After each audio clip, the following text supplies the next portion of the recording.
Welcome back to Advertising is Dead. We talked to Masoom. Masoom, welcome to the show. I'm super excited to chat with you. I have to confess, I follow a lot of your content, and I keep thinking about the fact that if only I could create content like this, because I do genuinely have a point of view on style, if that's what can be called what it is. But yeah, I love what you put out. I love what you do, and happy to have you on the podcast.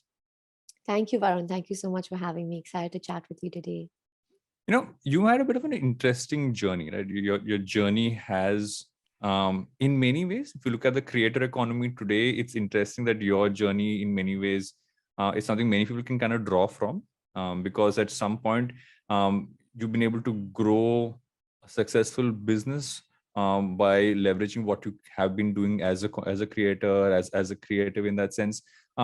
But how did it kind of start off? How did this whole was this an area that you always wanted to focus on? How did this kind of start off for you? So this started off years ago. About 10 years ago, I was actually doing an internship in Mumbai, which is where I grew up. And I was given a research project to do on bloggers at a time when, our country didn't have many bloggers, but even across the world, there were just a handful doing it, So I think at this point, only Amitabh Bachchan had a blog. And it was really interesting. So I was given a research project on fashion bloggers. And when I typed in those two words on Google for the first time, I clearly, vividly remember that moment, right? And whenever I hear other people say, I clearly, vividly remember this moment 10 years ago, I used to never believe them because I used to feel like, how is this even possible? Yeah. But I literally remember that moment because I felt like something changed. I'd never felt that kind of excitement, that level of curiosity before. I was amazed at what I was looking at, right? So I was looking at these beautiful, but more than beautiful, interesting and captivating internet pages filled with photos of fashion and outfits and personal style. And they were supported with these paragraphs of, how the outfit was styled and why it was styled and what's trending and what's not. And I said, wow, I absolutely love this. So I went back home from my internship. I got home at like 8 p.m. 9 p.m. I was like, I got to do this. I got to set up my own fashion blog. Literally, I was sitting with my parents. My mom came up with a name. I didn't sleep the whole night. It was, one of those platforms where you self code your website, right? Yeah. So it was literally called blogger.com because you build your own blog in a matter of a few hours. And that's actually how it all began. And at that point, like you said, there weren't as many people blogging, let alone kind of, especially in India, blogging around fashion, around style, etc. If you look at that period and looking at what you set out to create and how that evolved, basically with the audience, how did that kind of pan out? Because I feel the audience over time has changed, but many of the fundamentals, especially from an Indian audience, have I feel have kind of stayed. So, what are the first set of things? And I feel that most new creators kind of go through this, right? It's like you get a realization about, okay, I thought this is what an audience would be like and what they really enjoy as content, but you have a certain set of initial realizations that kind of hit you. What were those at that point of time? Oh my God. So I thought nobody would ever find out about this, right? Because it's me sitting at my home in Prabhadevi in Mumbai, creating my own blog, I actually had to convince my grandfather to buy me a camera because I didn't have one. And I was like, oh, how am I going to take the photos? Because that time we used to use like Blackberries or I think maybe even a little bit before. The world's worst cameras we had. We had the world's worst camera phones.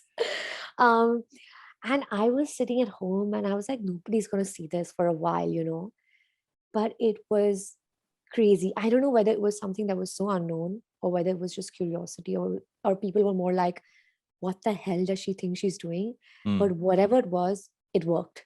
People literally within the first few months as well, I was getting so many views and so many hits on my blog. And I was like, oh my God, people are really interested. I actually at that point, kudos to like sort of my naiveness or I guess just being that unaware. I thought people were interested, not that they were really coming to for any matter of fact, like criticize it or sort of joke about it or make fun Yeah. about it, which I later found out was actually the real scenario, by the way. I'll come to that.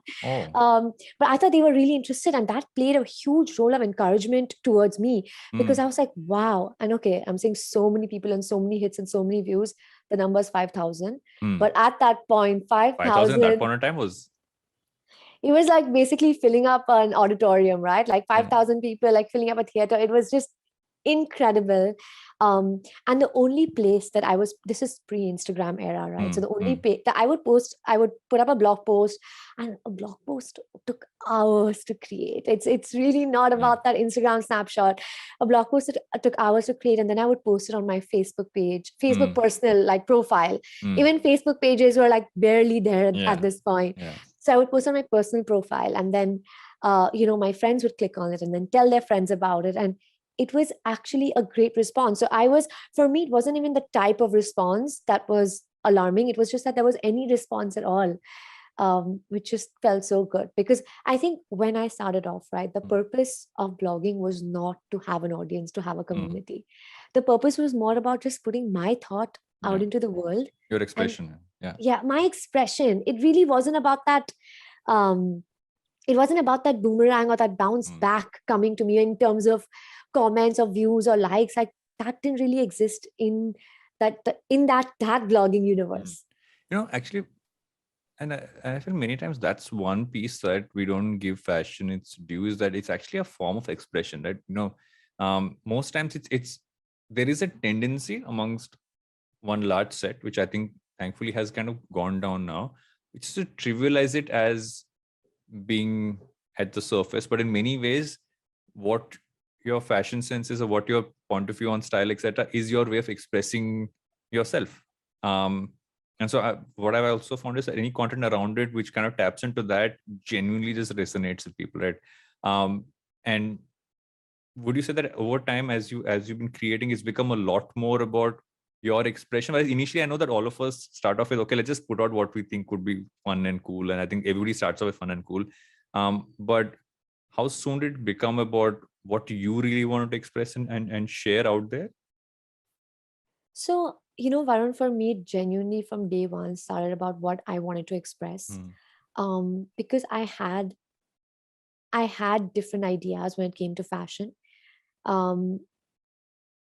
They didn't have to necessarily be offbeat. I started off with, I felt like I wanted to bring global trends to India, because I felt like India didn't have enough access to it.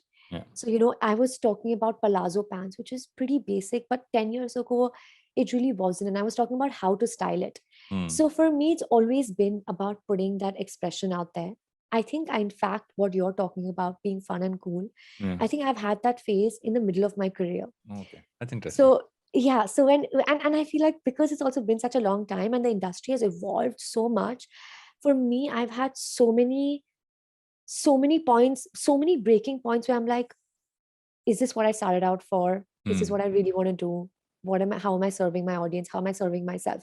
Like for me, this is something that comes up probably every year, because this industry is evolving at a pace like no other. And good ways and in bad. So I feel like you're constantly questioning yourself. So I think just about when Instagram came in, right? And those first couple of years, I think that's when I probably lost focus, of my expression, of why I actually started doing this. And, we had that whole sort of, so there was this phase where, I felt like I was creating and posting content that was fun and cool, like you said.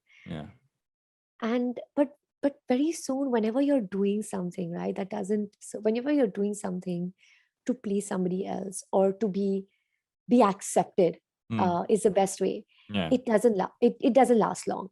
I think I'm aware enough to know what is not serving me, what is not really at the core of it giving me happiness and purpose. So I was quick to move on with that phase of life. But yeah, I think it's a journey of kind of constantly evolving, right? Because I've said from day one, my blog is about me expressing my ideas and my opinions. And honestly, my ideas and opinions are constantly changing. So Of if you're course. gonna find, yeah, if you find a blog post of me from years ago, I don't think I'm going to resonate with it Yeah. either You might not even agree today. with it Yeah, as much anymore. yeah, absolutely. Yeah. There's this, did this kind of, you mentioned, it's interesting when the middle part was this, was it also when you kind of moved towards saying, okay, I need to kind of build this into something that was a lot more business like, kind of when you made that switch, was this around the same time, or do you think that uh, kind of overlap together? Yes. So when I did, I was done with my studies, and I wanted to start working. I wanted to start doing something, and I had this blog, and my it was a couple of years in, so I had a very strong readership, and I felt like I wanted to do something, and I've always been extremely ambitious, um, in terms of my goals, and I felt like blogging was not able to really serve the kind of goals that I had. I didn't think Yeah. blogging was going to be the path that would be able to match it, because I'm talking about an industry that's extremely nascent. I'm working with brands, but brands only want to gift me clothes or Yeah. vouchers for 2000 rupees or perfumes. Yeah. And I'm like, okay, this is There's no this is money not, there. Yeah. there's no money there. How am I going to build a career that's going to be monetarily satisfactory, that's going to make me successful? I love it, but I don't see it. um which is when I actually launched my own e-commerce portal, uh, which was actually connected to my initial idea of bringing global trends Yeah. to To India, India. Yeah. right? And at this point in India and in the Indian fashion industry, we didn't have any of the international brands here. So we didn't have the Zara's, we didn't have the H&M, Yeah. and we were turning to more local brands, to shop, more department stores, and I felt like they were not being able to give us the international trends at the timeline that we needed it, right? So it will only come to us like 2 or 3 seasons later, which really, like, even as a fashion blogger, I'm like, okay, where do I get my stuff from? Yeah. Um, which was the purpose of my e-commerce portal and why I started it. Yes, and I think at this point, it was my blogging journey got very confusing, because I was actually targeting my blogging readership and trying to convert them into customers for my e-commerce portal, right? So my expression completely got lost, because I was only wearing and promoting what my brand was selling. Yeah. Versus the point was to wear and promote what you love, what you discover, what you happen to just, find at a flea market or at a vintage store. There was a mix of all these amazing fashion discoveries, and that kind of got muddled up. No, that's actually a balance. And I feel especially now, as more and more creators are moving to kind of saying, okay, how can I kind of build products out, build businesses out? This balance of people, I've built a community who come to me for a certain kind of content, and they know that it's authentic, it's a form of expression they connect to. And at some point, when there's a business there, or there's a product you're kind of pushing through, how do you kind of build that balance? And I think that's a balance that a lot of creators struggle with, in trying to find, okay, how do I find a way to, it shouldn't feel like I'm overselling what is my own interest, but I still need to make sure that this parts of kind of grows as well. How have you found that balance? So, Varun, actually, I'm going to take a step back. So 3 years after I launched my e-commerce portal, I actually moved away from it completely. And that we shut down that business. Actually, and it was definitely a huge personal and professional failure for me, because it was a dream. I had a lot of goals attached, a lot of dreams attached to it. So there was a lot of disappointment attached to it as well. But I don't shy away from talking about it as a failure, because I genuinely feel like it was so important in my journey. Because Yeah. as soon as I shut down that business is when I started blogging full time, and really found a job that I really, really love waking up to, right? And I Yeah. feel like there's nothing compared to that feeling in the world, for me at least. There's nothing like that feeling. So I have so much gratitude to give to that business. But even today, as I'm full time blogging, there are so many people who come to me, and this includes family, friends, like colleagues, mentors, saying, start your own product. launch your own brand, right, Varun? Because that, I feel, that's what people believe is the next step for a creator, for an influencer. And I always say no, because I truly believe that that is the only visible step. We're looking at the global creator industry, and we're looking at what creators have done already, right? What they've done is they've created a really strong community, excellent readership, and then they've launched their own product or their own brand, and they've kind of converted that. And because it's been done, I don't think that's the only way. I'm really here to carve a new path for myself. And I don't think that needs to necessarily involve having my own product or involve having my own brand, because I genuinely believe that the world right now does not need another fashion brand or need another fashion product. In accordance to everything that's happening globally, right? From the environmental end, from the consumerism end, from the political end.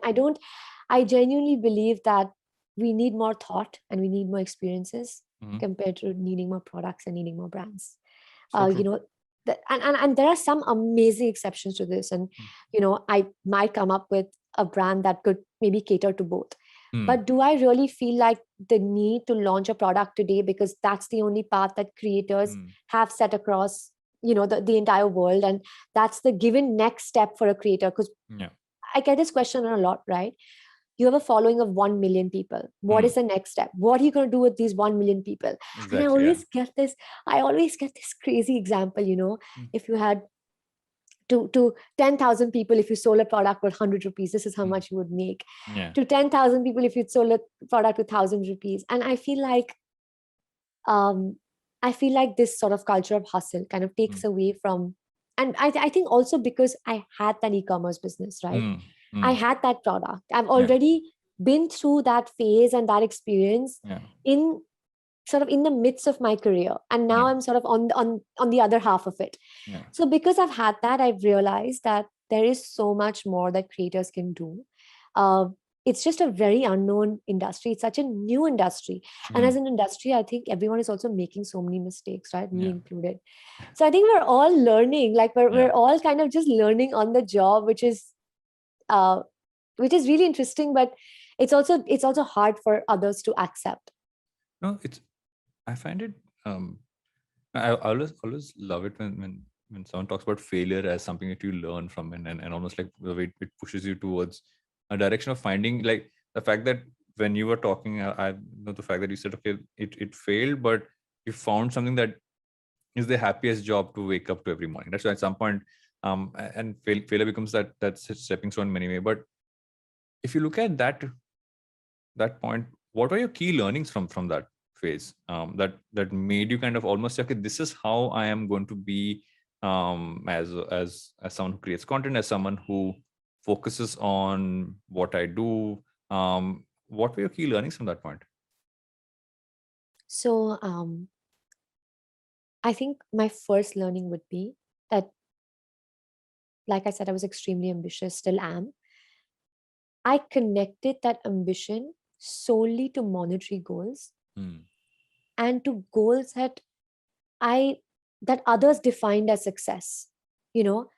I completely at that tender age of 2021, I completely missed that entire purpose that comes attached to success, that sort of satisfaction, that contentment in really being able to make a difference in your community, in your industry, and sort of sleeping at night knowing that you're doing something great and you're actually adding value to the industry.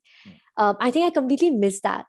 And it was really funny at the end of it, right? When like 3 years later, I'm like, wow, so I thought I would launch, we launch businesses thinking these are our monetary goals, and this is the kind of success and this is the kind of awards we want to win, and this is the kind of fame we're going to receive.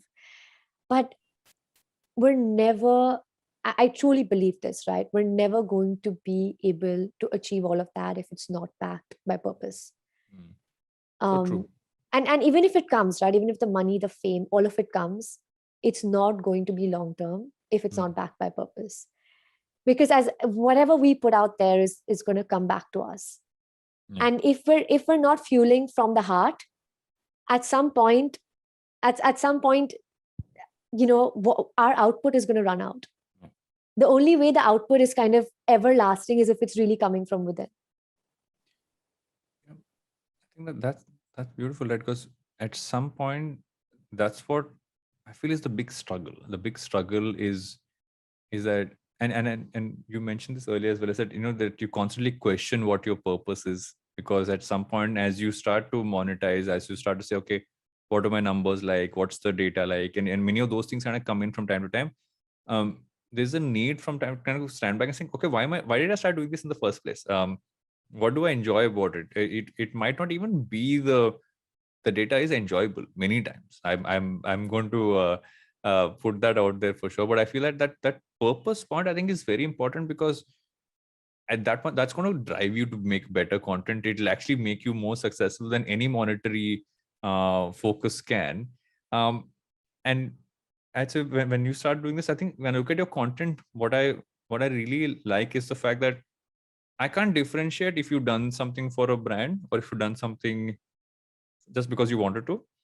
And I feel that's the core part. If that there's and when that differentiate doesn't really come across as much, for a fact of when there's you're on that part where you're enjoying every piece that you're creating. So what's your general process like on that front? And because I've always found it interesting when I can't spot it as easily as most, and many times with creators you can.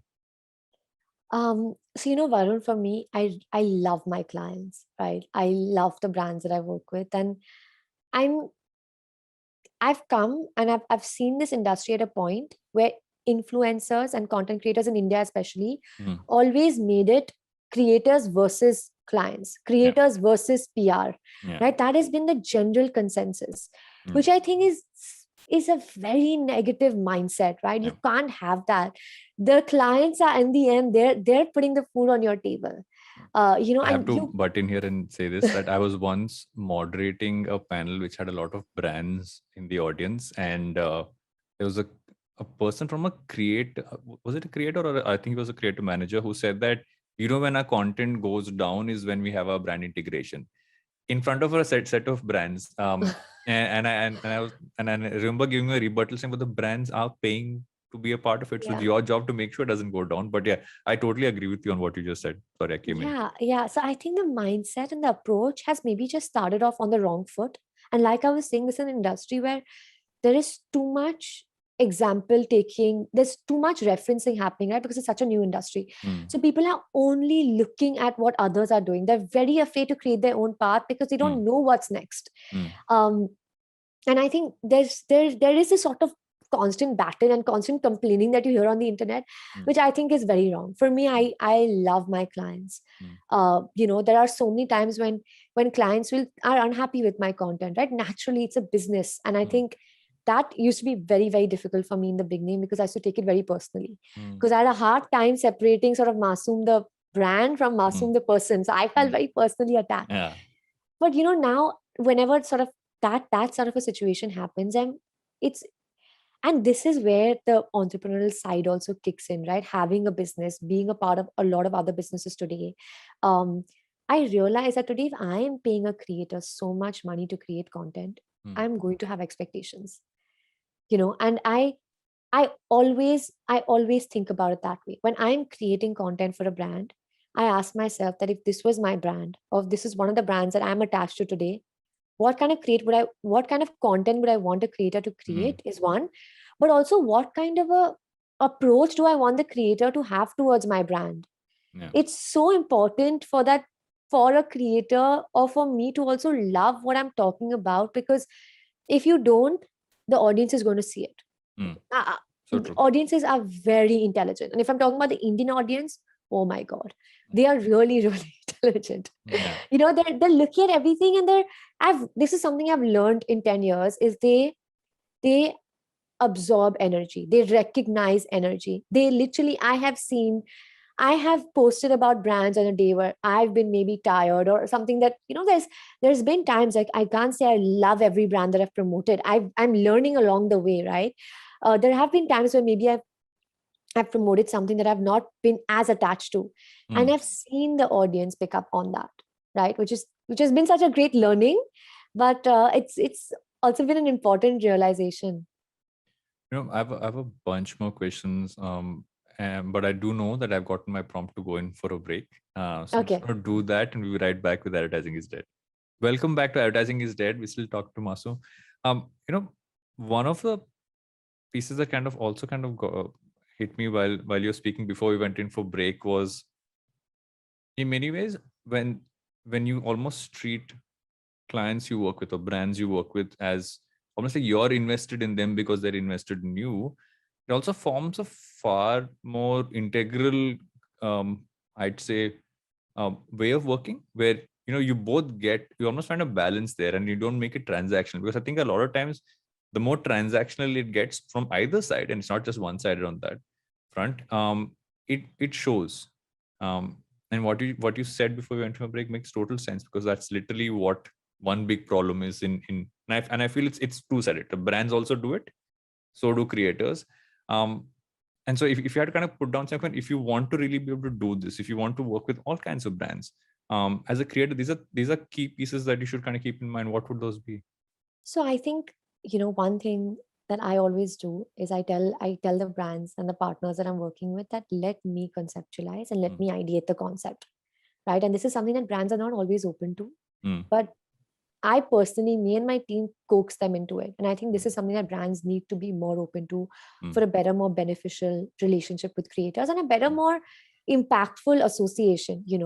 But at the same time, I think creators also need to keep brand guidelines and brand communication in mind, right? If you have a brand that's extremely earthy and say Ayurvedic, you can't give it the treatment that you'll give a contemporary fashion brand. You have to keep the brand language in mind and understand that to get the brand the kind of audience that would find its product or service appealing, you are the middle person. You need to create that type of content, right? So that's one. And I think the second thing is that and this really helps me is in this industry, right? Brands always come back with a lot of feedback. And the larger the brands, the more feedback it is. So I've seen that smaller brands are a lot more open to us ideating and creating content the way we like, and they trust us blindly. But as the brands get more sort of corporate, and there are larger agencies involved, there's way too many sort of prerequisites attached. And too many You opinions. know, Yeah, yes. of course. I'm in the middle of that part. Yeah. Yes, absolutely. Too many opinions. And I think at this point, right, of course, I mean, little shout out to the agencies and PR to like take it easy on us. But I think at this point, what really helps me is that I tell myself that, look, nobody's out here to make life difficult for anyone. It would just be so much easier for, say, an agency or, uh, or the brand itself to just approve the content in the first place. If the content is not being approved, there is a reason behind it. There is some sort of output that they're not getting, or there is some sort of disconnect that they are finding with the brand and the content, which is why they're coming back with it. And I think at that point, to put yourself in the brand's shoes, in the client's shoes, and really, understand what they're trying to say versus being like, oh my God, it's just another change from a brand, is very helpful. The only reason I'm able to do this is because I know my worth. So when I'm working with a brand, my fee is completely linear to my worth, right? So I would really tell creators that know your worth. Please track your content and how it's performing for a brand and label. It's much easier to do this actually with smaller brands and smaller labels, because it'll actually give you access to data, give you access to conversions and sales. So that's a great sort of insight that you can get. And please track what kind of conversions are you driving for the brand, what kind of engagement and visibility are you really getting from them, and then put your price down, right? So I think when there's a tricky situation with a brand, the first thought that comes to your mind is, I charge too less for this, or I'm wasting my time on this. That will not arise if your prices and your rates. I have to admit, I've felt these feelings at some point of time in exactly. the last many months. Yeah. Yeah. So exactly. So I think as soon as you're commanding a price that you genuinely, and of course it's backed by data, because you're commanding that price because you can drive that kind of return or provide that kind of visibility, then you automatically, the whole situation is a lot more softened in your mind, right? Because you're like, they've agreed to my price, they've agreed to my rate. And that sort of content negotiation is a part of the process. We've also believed, like, and I've also kind of changing that mindset. I've also believed that I create the content, I submit to the brand, or not submit to the brand, and I post and my association is done. I think we all need to, as creators, accept that there is a step that will be a brand approval, which might have positive or negative feedback. And I think that would make the whole process more comfortable. And also not take it personally. I feel that that becomes a thing, right? How Oh I my normally God. create this. I'm taking it personally that you give me feedback, and that is honestly, I think the one big piece to kind of jump over, because it's only natural, right? You normally putting it out there, and you have audiences react a certain way, and then you have feedback coming in, like, okay, why are you giving me feedback? Can't you see that I know what I'm doing? You're still underselling it. This is the most painful part of it. Literally, this is just the most painful part of it. You mentioned smaller brands, but I feel what's also interesting, what I love about one of the focus you have is that you also been showcasing Indian designers on in a global form, and I feel that's really interesting, because in many ways you're doing the opposite of what you set out to do. If I think about what your first thing was bring global looks and brands to India, to now saying I'll take Indian fashion to the world. And as you're doing that, have you seen that, especially the number of, I don't think it's about smaller brands as well, I think it's across the board, a lot of smaller ones are pushing out a lot of interesting style and fashion and a lot of things there. But have you seen that as one of the things that's been a lot more satisfying to kind of put out, and has the community kind of resounded to that as well, because it makes it accessible, right, in many ways? 100%. I've seen the community respond to it extremely well. But I think I'd also kind of bring this back to the whole purpose point, right? But I feel like I finally have a platform with a community I'm so proud of. I've dreamed of like having this kind of a readership and these kind of numbers. And I feel like once you have that platform, you at some point have to kind of give back. There is a certain sort of, I don't know what it is. It's this feeling or intuition or sensation that kicks in, saying you have to use this platform for something greater than yourself. So true. And something that I'm really attached to is Indian fashion. And it's something that I've constantly worn and celebrated. And I think it's the kind of, like, the dearth of Indian designers and labels and homegrown brands. I don't think any other country is populated with this type, kind, and volume of talent. In fact, I'm sure I'm sure it's not, and I think it's a gold mine. It's just that I'm literally playing the role of sort of a curator and departmentalizer, in terms of I just want to bring that to a larger audience in a more organized way, because in India there's always so much of so much, right? So in a way where we can actually drive conversion to the brands, and it's something that I feel really strongly about. And of course I didn't know this, it's something that you learn along the way. It's not like I started creating these posts and I was like, oh, this is this is it, like I feel so great right now. But I think somewhere along the journey, it takes months and months to actually realize that, oh, this is what makes my heart sing, or this is kind of making a difference to that homegrown business, or that Indian label who maybe didn't think they would make it through COVID, right? But like just that message from them saying we sold 20 lehengas through your post is like, oh my God. And they're telling you, right, that you changed our business. Like, we didn't even think we would make it through this year. So I think I have a platform, and people are coming to see, view, and experience fashion. And in the process, right, of me creating and me expressing, if there are people that I can help grow, then I don't think that there's anything more wonderful than that. What you just said is also, I think it's a great point for me to bring up empower, right? Because you actually, it feels like a natural extension of what you're just saying. Saying, one second, there's a way, there obviously is a platform that you built, and now it's almost, can you elevate like women in business and kind of push that out there? And I love to ask you about how it came about and how you've been scaling it up. Yes, absolutely. So, the thing is, I always started talking about fashion.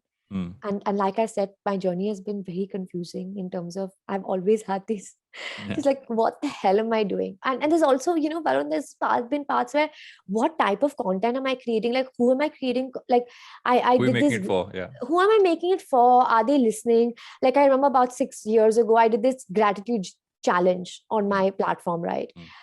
And then I was like, but how do I even connect this back to fashion content, right? And I feel like even today, and people have always, they want to know more about me. And that's the thing with any personalities, right? In India, that's just the kind of community that exists. Even whether it's with Bollywood, with TV actors, with content creators, the audiences just want more and more and more, as much as you can give them.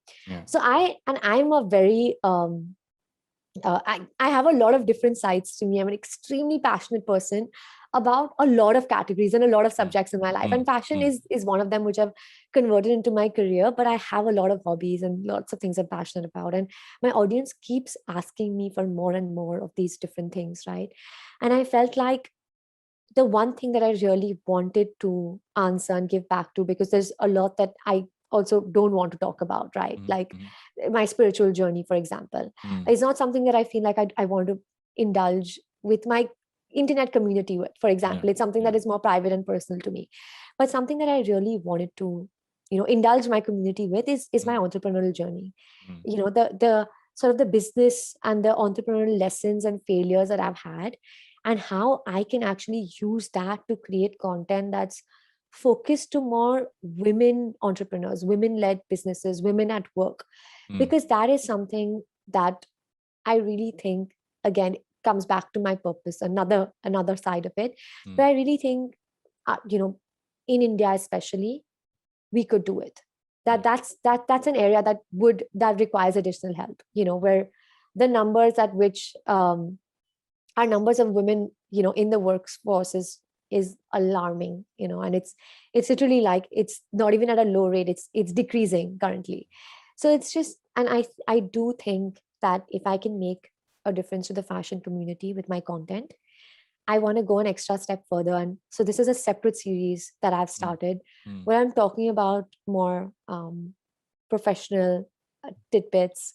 I'm talking about money and careers and how you can be more efficient at work, and how I increase my productivity. So it's more sort of professional content, but of course focused towards women. And I'm hoping that it can be a way of encouraging women to be more at work, because we need it, or supporting them through their journeys. Um, on a bit of a segue here, has you moving out of the country and now operating, I always love to say that a lot of creators now are global citizens, because and I'm stealing this from someone. I'm stealing this from Roshan, because Roshan said this to me the other day, saying we're all global citizens. So in many ways, you are in actuality also a global citizen, because you've moved out of country, and so working with your team, with an audience that is now in many places, how has that affected how you create and how your process goes? It's actually amazing, because my entire team is in India, and I'm the only one here, and I have literally just my photographer is here with me, and my entire team is in India. So while they are very, in the current and very relevant and very present, I'm actually able to look at things from 3 steps back, right? And that gives me a much wider view and a much larger perspective, which has actually helped us grow our business so much. I've been able to create content that is very distinguished from other creators who are actually in my industry, or my colleagues, or my competition, right? And that's been an added sort of value that we are adding to the brands and clients that we work with. So that's been a huge benefit. Secondly, I think, being here, I attend a lot more global events, fashion weeks, launches, PR events, and I'm able to look at sort of the creator industry from a global angle. Yeah. And India works very differently from the rest of the world. It's not even to do with the creator industry, it's to do with anything that India does, right? Exactly. India has its own animal completely, has its own sort of trajectories, all of it. And I think because, and being at these global sort of standpoints, I feel like I'm able to give back to my Indian community from a more global angle and a more global perspective. Yeah. So it's refreshing for them as well, right? Because they're seeing different visuals, but they're also seeing a different thought process. And of course, I mean, I've, being in Bombay, you tend to be in a bubble. Yeah. You live in a bubble, you grow in a bubble, and that's all you're kind of consumed with. You move from bubble to bubble is what I call Yeah. it. Yeah. Exactly. And being here, I've had so many uncomfortable experiences, in the creator industry, in the fashion industry, or just being an Indian who doesn't who lives as a global citizen. I've had so many sort of falters and stumbles that um, to an extent, even sharing those experiences with my community has really helped me build that connection, with them. Yeah. There was a recent one you spoke about. I remember reading it online about what happened on the red carpet, right? Which was, and I also want to throw back to one of the first things you said when as we started chatting today is that some of your early content also had a lot of people commenting or talking about not in the nicest of senses. There is always that toxic side of how this whole thing goes. So I'd want to also ask you about how this part is going, but also to kind of do a throwback to that and saying if there's any connection between those and how you felt about it and how you deal with it. So I'm just collecting my thoughts.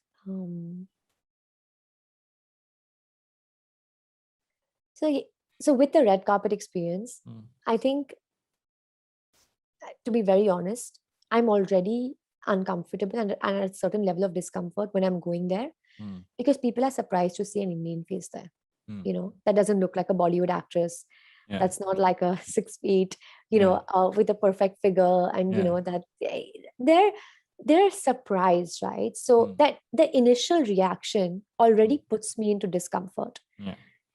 Versus if I was doing the same event, say in India, I think my approach only would be very different. Versus here, you're kind of in the unknown. If you think you're somebody, I mean, forget about it. You're nobody, right? And that's amazing because it grounds you, it humanizes you completely. But at the same time, you realize every minute in and out the lack of Indian representation in any category apart from literally the Bollywood stars. Yeah. And there's actually phenomenal work that we've seen them do, right? Like Priyanka Chopra, Sonam Kapoor, and in the fashion industry, they've actually been able to elevate that Indian standpoint and that Indian sort of perspective, which is commendable. But at the same time, I feel like the amount of Indian creators in the global sort of phenomenon, like Prajakta Kohli just did something amazing with Michelle Obama, and it was such a proud moment for all of us. We need more of that. I want to give you 25 more examples, right? Like that's the goal. But because that doesn't, you're already at a level of discomfort, right? So there's you're already out of sort of your comfort zone, and then of course there's a lot of the usual there's people sitting at home, in their cushioned sofas and on their phones saying, oh my god, hate what she's wearing, that fabric is disgusting, or like, isn't she too short to be on the red carpet? And I don't blame them, right? Because they are not aware of what it's like to be there, to anyways in a situation which is so overwhelming, physically, and just because you don't know what you're doing. Like I'm being honest, like I'm not an expert at this, right? I don't know. I didn't even know what the hell a red carpet was, or how you're supposed to walk, which side you're supposed to look. Literally, like on the red carpet, I had like my pallu completely falter, and I had to adjust my outfit like on the red carpet. But I think, people forget that humanizing factor when you're sitting at home. And I think it's really helped, which is why I try to talk about it, because it's as important, that journey, that experience, that all of that discomfort, like not knowing anyone. And trust me, people like don't understand my accent in Europe, right? Like they don't understand how I talk. So automatically, and this happens, is you adjust your accent. Your accent kind of, I used to make fun of my husband because he's from Belgium. He's Indian, but he's from Belgium. And I'd be like, what is this global Guju accent that you have? And because it's like, it's not American, it's not British. I'm like, what the hell is this? And it just, you're kind of in the middle. Adjust to the way people You adjust to the way that people you're talking to. But I'm still talking on my Instagram all day to my Indian audience, right? And they're like, why the hell does she have an accent? But come and live in my shoes and speak to people all day that make you repeat everything you're saying, 5 times or 6 times, because they literally, even if you're at a store trying to buy a packet of chips, they're just not understanding it. And I think what's really helped is being able to cut out that glitz and glamour and just be able to be ourselves. And I think this has been a journey for me. I haven't been able to do it. In fact, this year was one of the first time I did it. And I don't know how I found the courage to, but I found it. And I was able to be more raw and open about my failures, my disappointments, and really be able to humanize this whole red carpet that sounds so glamorous, but and it is. It's not that it's not glamorous, but there's just so much that goes on behind the scenes, And I feel like as a creator, I actually have the opportunity to do that. I feel like with other personalities, they're bound by so many contracts and a way of being that they're not able to do that. And I was like, you know what? I am pretty much the master of my own destiny and the boss of my own business. Let me show them how it's really done. Let me tell them that it's kind of sucks to be on the red carpet and be like 5 feet something, because, and it's also like photographers sometimes don't want to click you, right? Because they don't know who the hell you are. And you're just seeing that last final snapshot. And I'm telling you an experience about Cannes, south of France, red carpet sounds so glamorous, but these are just, in general, people think the creator business, right? And I'm sure they think the same about you as well, Varun, is that you're kind of sitting there and talking to the most magnificent personalities. I mean, apart from me. Of course, you as well. But they see all the glitz and glam behind it, but there is a absolute lack of understanding of what goes on behind this job and the lack of glamour that also exists. I'm sitting here in my sweatshorts for the last 2 years recording this. So I'm like, the furthest thing away from glamour you will find.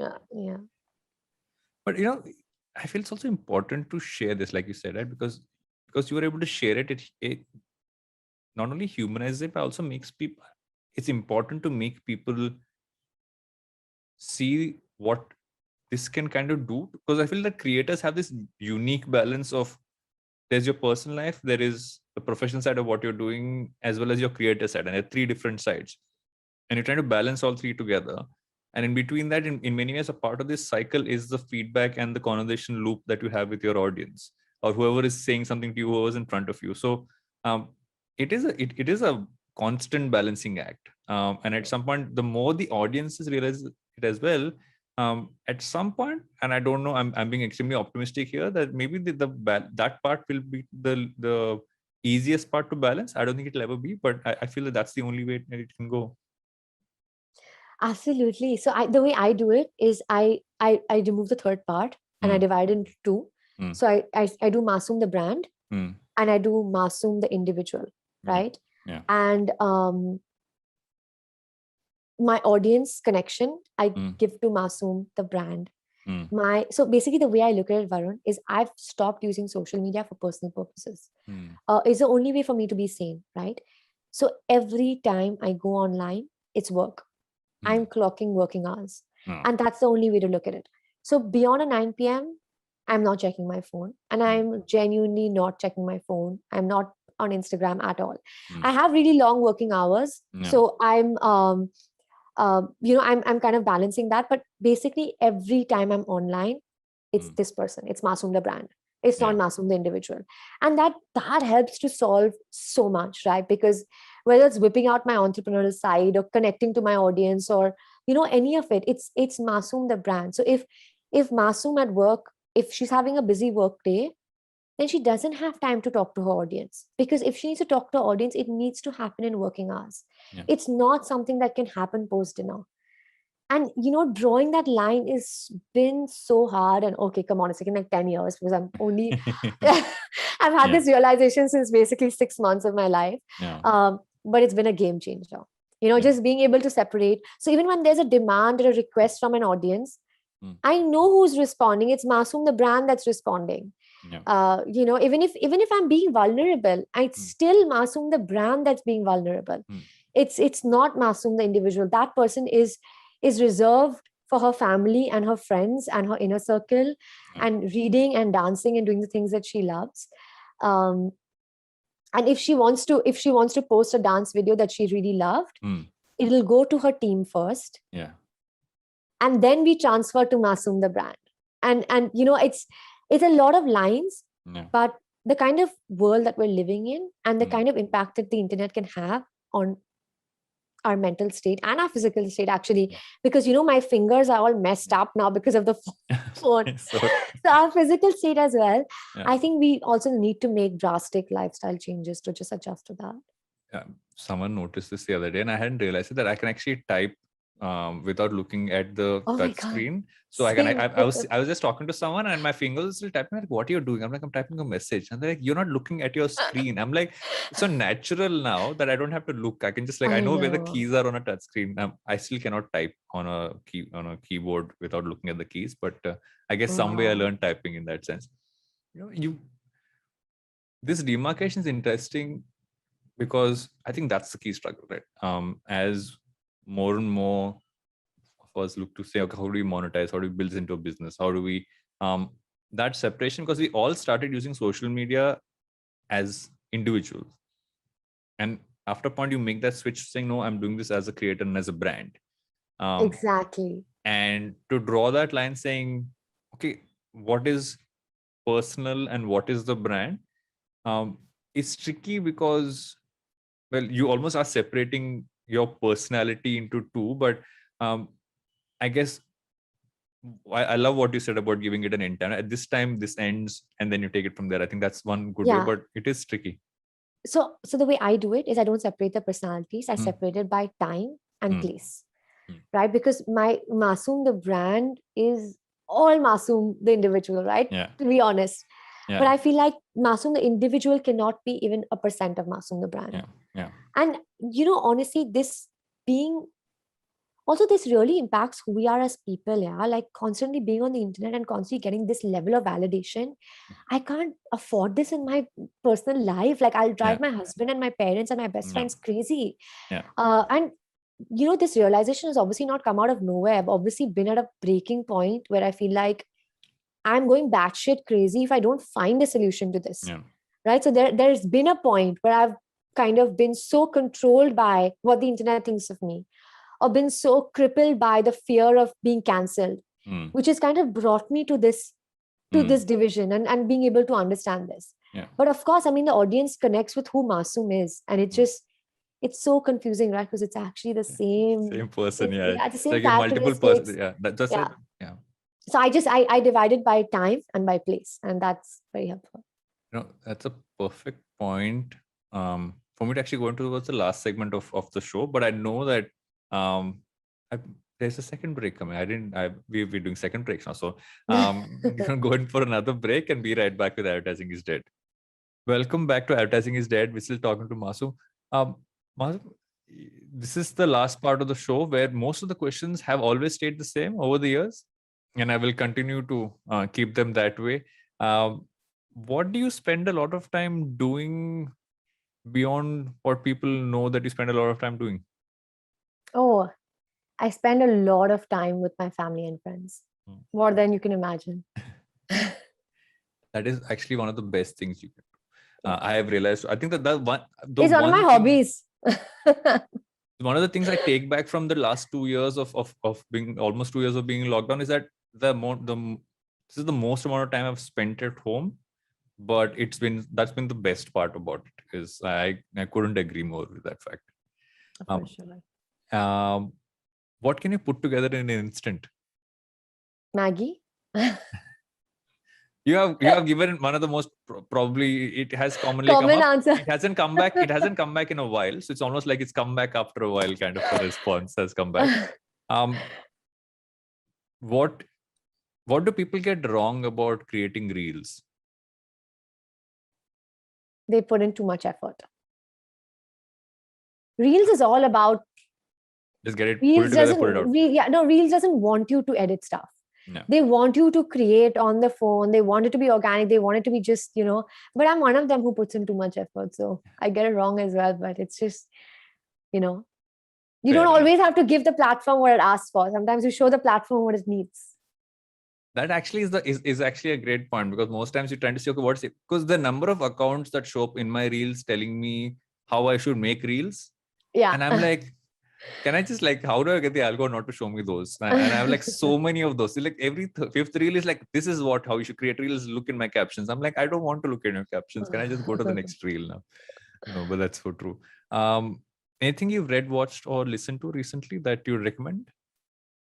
I'm currently reading the Da Vinci Code, and oh my God, mind blowing.